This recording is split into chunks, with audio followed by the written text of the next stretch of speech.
Hey guys, it's Raythe here. For those of you who don't know me, I'm the author of Everdark.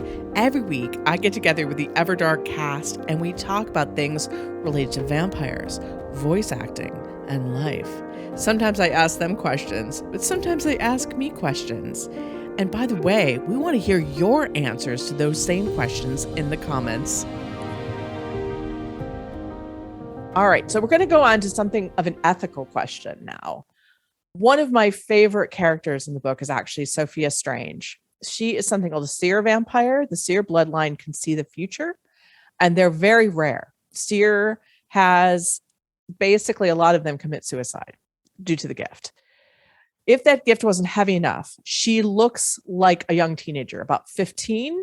She reminds me of an anime character come to life. That's how she portrays herself. But not to put too fine a point on it, she's a kid on the outside, an eternal child, an eternal teenager.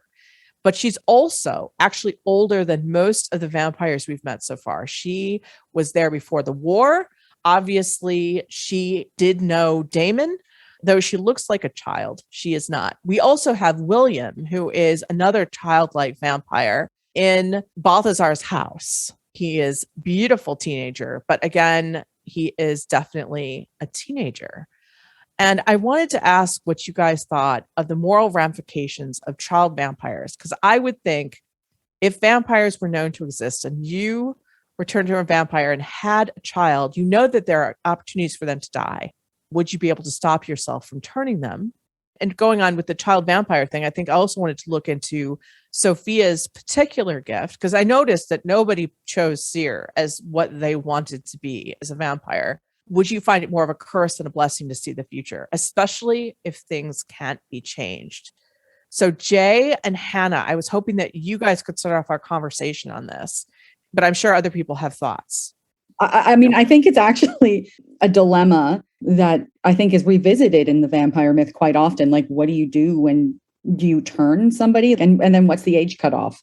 What's too young to turn someone into a vampire and what's too old? Yeah. Especially with, I would say, with Sophia, she was given a gift that is notorious for not leading to a long second life. What age can someone give consent? That being said, if the child was known to not belong for this world, then maybe it's a mercy to grant them this everlasting life. Then maybe, yeah, it's great to give that child the gift of everlasting life. The future thing's a bit easier to talk about, but at the same time, I don't know if I'd like to see the future. There's something delicious about being naive to things or ignorant to things and have them happen without our knowing. I think if you knew everything that was going to happen, or even a few things that were going to happen, you couldn't help but meddle in it, especially if it's someone's life that may be ending or maybe in trouble. I don't think you could help yourself.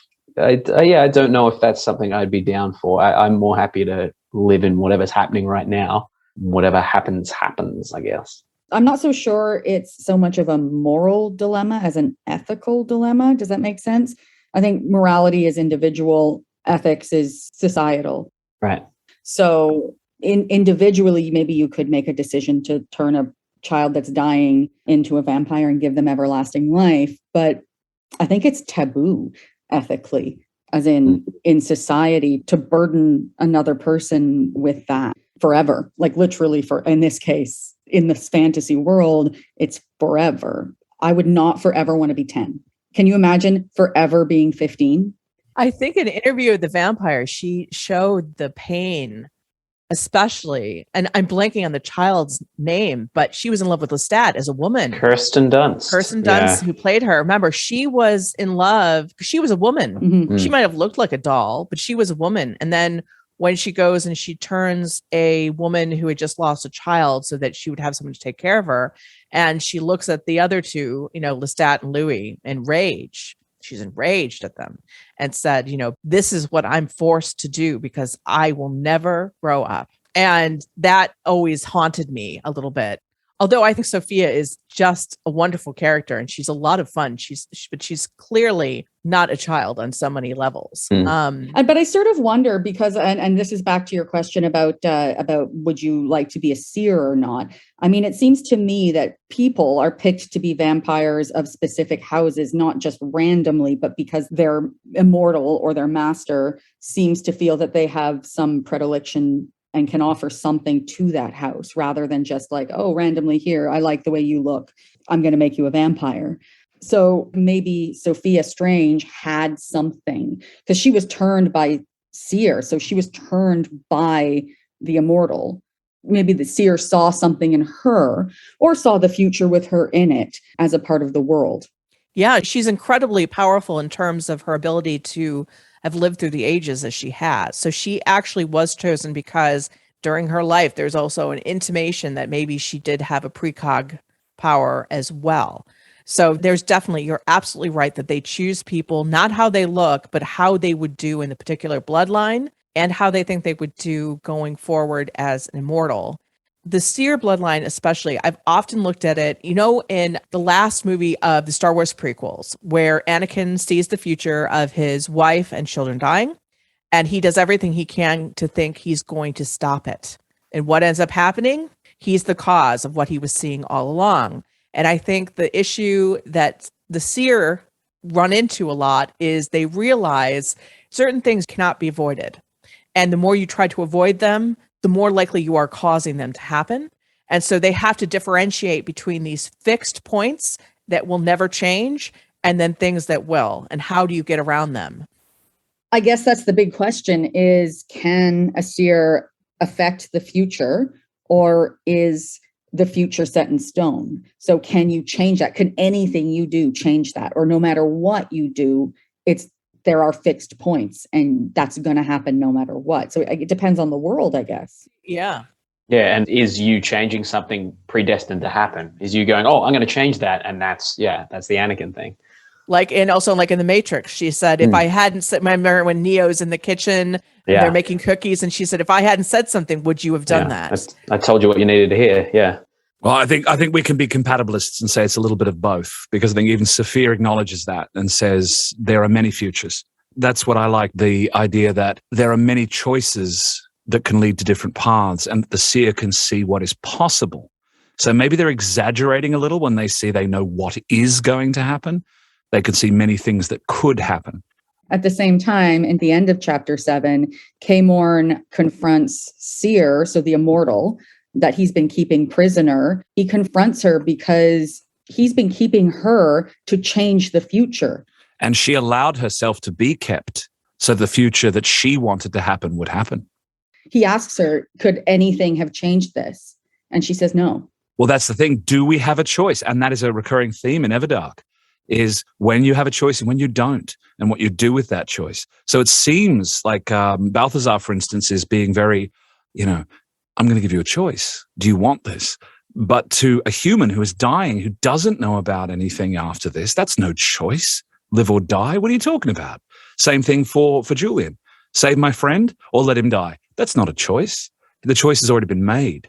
So I think that's a lovely idea. And I think that some of those bloodlines might be exaggerating their powers. Because to me, there's also this element of, if you could read someone's mind, would you want to? Because if you want to believe someone loves you and thinks you're beautiful and everything you do is perfect, and you could look into their mind and see if something else is going on. If you do and something is going on, it's going to break your heart. How do you forgive? How do you forget? That's why I think with Balthazar, his gift is also a curse, because he can control your mind. There's always a temptation to do it. The ability to read someone's thoughts. Do you really want to know what they're really thinking of you right now? And does that make you think humanity is an awful thing? And to really throw the cat among the pigeons, whose morality? You're all talking about human morality. Damon and the other immortals are not human, so their morality might be completely different. That's where you get into the difference between morals and ethics, right? Vampire society has a different set of ethics than perhaps human society has. Exactly. So this is why I was just, throwing it out there. Human morality is what leads to well-being and avoiding harm. But there are a lot of moral constructs out there about what is and isn't good. And there's even this idea that I'm afraid it's not moral or immoral. There's also amoral. There's also both of your choices are immoral, but which is the better one? So that idea of mercy is suspension of justice. It's not merciful to do that. It's you making a choice to prolong that child's life. And that is, again, a choice, just like that bloodline. They have choices of whether to speak up about the future or keep their mouths shut. But I too, I have to say, I do love Sophia. I think she's a really fun character because despite the fact that she is an ancient, and I got her hints of the old oracles of ancient Greece and Rome, those poor women that were forced to sit in volcanic clefts and were frequently blinded to see the future. I also think that she's, I get the sense again of a K-pop band from the near future. I don't know why. Was it Anime Cat Girls? Anime cat girl. She is an anime cat girl. She absolutely is.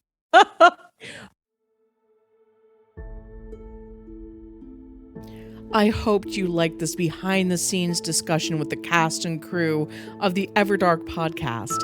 If you want to join the conversation, come to YouTube and tell us what you think in the comments. And just so you know, I'm not the only one reading the comments. The entire cast is too, and they're very eager and excited to hear from you. If you are already listening on YouTube, be sure to like and subscribe to get notified when the next episode of Everdark comes out.